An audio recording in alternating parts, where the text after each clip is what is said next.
Welcome to Sheer Inspirations, guys. I wanted to show you what I have done with this strawberry pot. I've had it sitting around and I wasn't sure what to do with it. I tried growing herbs in it.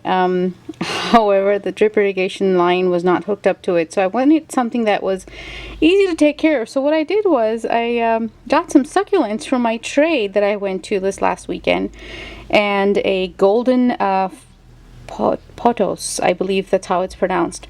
Anyway, so what I did was I added a PVC pipe with holes all around it, all the way down, so it's for easy watering every now and then that I need to water it, because succulents don't require a whole lot of water.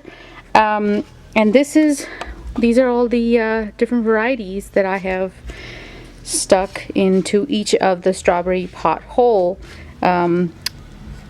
I do have some green onion on one side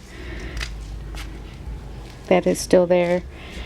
But yeah, I wanted to give you guys a real quick tour of a strawberry pot succulent arrangement.